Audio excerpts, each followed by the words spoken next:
Government തലത്തിൽ അത് സംബന്ധിച്ച ചർച്ചകളോ നടപടിക്രമങ്ങളോ ഒന്നും ഉണ്ടായിട്ടില്ല.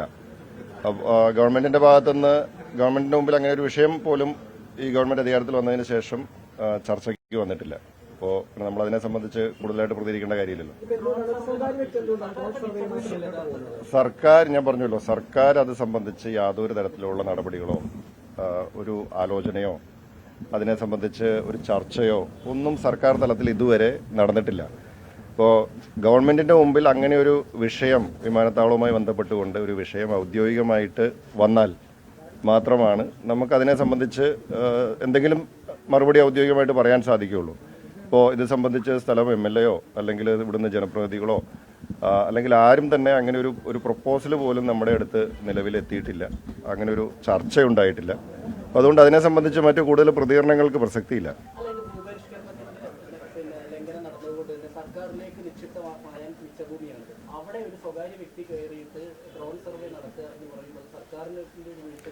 അല്ല, ഇപ്പൊ ആരെങ്കിലും ഇത്രയും കിടക്കുന്ന ഒരു സ്ഥലത്തൊരു ഡ്രോൺ പറത്താന്ന് വെച്ച് കഴിഞ്ഞാൽ നമുക്കതിനെ ആ രീതിയിൽ കാണുന്നത്. അതിൻ്റെ അപ്പുറത്തേക്ക് എന്താണെന്നുള്ളതിനെ കുറിച്ച് കൂടുതൽ അറിയാതെ ഞാൻ പ്രതികരിക്കുന്നത് ശരിയല്ല.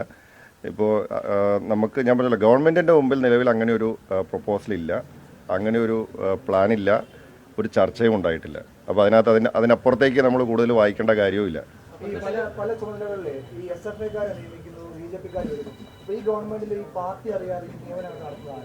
അല്ല, അങ്ങനെ നമ്മളിപ്പോൾ വക്കീലന്മാരെന്ന് പറയുമ്പോൾ വക്കീലന്മാർ പലതരത്തിലുള്ള കേസുകൾ കൈകാര്യം ചെയ്യുന്നവരുണ്ടാവും. അതിനകത്ത് പിന്നെ മുൻകാലങ്ങളിൽ പല പശ്ചാത്തലവുമൊക്കെ ഉള്ള ആളുകൾ ഉണ്ടാവും. നമുക്കത് കൃത്യമായിട്ട് പാർട്ടി ആലോചിച്ച് അതിനകത്ത് എടുക്കുന്ന തീരുമാനങ്ങളാണ്. ഇനി എന്തെങ്കിലും തരത്തിൽ അതിനകത്ത് അപാകതകൾ സംഭവിക്കുന്നുണ്ടെങ്കിൽ അത് തിരുത്താനും സർക്കാർ തയ്യാറാണല്ലോ. നമുക്ക് എല്ലാവരും എന്തെങ്കിലുമൊക്കെ തരത്തിലുള്ള പോരായ്മകളോ അല്ലെങ്കിൽ പരാതികളോ ഒക്കെ വന്നിട്ടുണ്ടെങ്കിൽ അത് ചർച്ച ചെയ്ത് അതിനകത്ത് ഉചിതമായിട്ടുള്ള തീരുമാനമെടുക്കും. നമ്മളാരും ഒരു കുറ്റവും കുറവില്ലാത്ത ആളുകളൊന്നും അല്ലല്ലോ. സ്വാഭാവികമായിട്ട് ചിലപ്പം എന്തെങ്കിലും തരത്തിലുള്ള നേരത്തെ സംഭവിച്ചിട്ടുണ്ട്. ഇതുപോലെ തന്നെ ഒരു ഗവൺമെൻറ് ലീഡറെ സംബന്ധിച്ചിട്ടുള്ള ഒരു ആക്ഷേപം ഉയർന്നു വന്നിരുന്നു. ഗവൺമെൻറ് അതിനകത്ത് തിരുത്തൽ നടപടി സ്വീകരിച്ചു. അപ്പോൾ തന്നെ അത്തരത്തിൽ എന്തെങ്കിലും തരത്തിലുള്ള തിരുത്തലുകൾ ആവശ്യമായിട്ടുള്ള കാര്യങ്ങൾ വന്നാൽ ഗവൺമെന്റിന് അതിനകത്ത് മുൻവിധികളൊന്നുമില്ല. ഗവൺമെന്റ് അതിനകത്ത് ആവശ്യമായ തിരുത്തലുകൾ സ്വീകരിക്കും.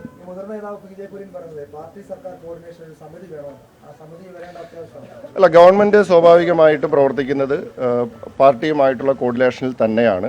ബഹുമാനപ്പെട്ട KPC പ്രസിഡന്റ് തന്നെ സർക്കാരിന്റെ ഭാഗമായിട്ട് അല്ലെങ്കിൽ ക്യാബിനറ്റിലുള്ള വ്യക്തിയുമാണ്. പക്ഷേ സ്വാഭാവികമായിട്ടും ഈ പറഞ്ഞതുപോലെ ഒരു ഗവൺമെന്റ് വന്നു, അധികാരത്തിൽ വന്നു, ഏതാനും നാളുകൾ മാത്രമേ ആയിട്ടുള്ളൂ. പാർട്ടിയും സർക്കാരും തമ്മിലുള്ള കോർഡിനേഷൻ കൃത്യമായിട്ട് ഉണ്ടാവേണ്ടത് തന്നെയാണ്. അതിനകത്തും എന്തെങ്കിലും തരത്തിലുള്ള കുറവുകളുണ്ടെങ്കിൽ അത് പരിഹരിച്ച് മുന്നോട്ട് പോവുക തന്നെ ചെയ്യും. കാരണം പാർട്ടിയും സർക്കാരുമായിട്ട് കൃത്യമായ കോർഡിനേഷൻ ഉണ്ടാവണം. പാർട്ടി പ്രവർത്തകരുടെയും നേതാക്കന്മാരുടെയും എല്ലാവരുടെയും ആത്മാർത്ഥമായിട്ടുള്ള പ്രവർത്തനത്തിൻ്റെ ഫലമായിട്ടാണ് ഈ ഗവൺമെൻറ് അധികാരത്തിൽ വന്നിരിക്കുന്നത്. അപ്പോൾ മാത്രവുമല്ല, പാർട്ടി മുന്നോട്ട് വച്ചിരിക്കുന്ന നയങ്ങളുടെ അടിസ്ഥാനത്തിലാണ് ഗവൺമെൻറ് തിരഞ്ഞെടുക്കപ്പെട്ടിരിക്കുന്നതും മുന്നോട്ട് പ്രവർത്തിക്കേണ്ടതും. അപ്പോൾ അതിൽ കൃത്യമായിട്ടുള്ള കോർഡിനേഷനും സംവിധാനങ്ങളും ഒക്കെ വരും ദിവസങ്ങളുണ്ടാവും. നിങ്ങളല്ല വാർത്ത കൊടുത്തത്, ഞാൻ അറിഞ്ഞില്ല. നിങ്ങളെ എതിർപ്പുണ്ടെന്ന് നിങ്ങൾ വാർത്ത കൊടുത്തിട്ട് എന്നോട് ചോദിച്ചാൽ ഞാനെന്ത് പറയാനാ? അല്ല, അത് PMCയെ സംബന്ധിച്ച് സബ് കമ്മിറ്റി ഉണ്ട്. ഞാൻ സബ് കമ്മിറ്റിയിൽ അംഗമാണ്. അത് സബ് കമ്മിറ്റി ചർച്ച ചെയ്യുന്നതേ ഉള്ളൂ. ഞങ്ങൾ 4 പേരിൽ നിന്ന് നടത്തിയ ചർച്ചയിൽ ഞങ്ങൾക്ക് എതിർപ്പുണ്ടെന്ന് നിങ്ങൾ പറഞ്ഞ് ഞാൻ എതിർപ്പാവോ? ഇല്ലല്ലോ. ഞാൻ അറിഞ്ഞിട്ടില്ല എതിർപ്പിൻ്റെ കാര്യം.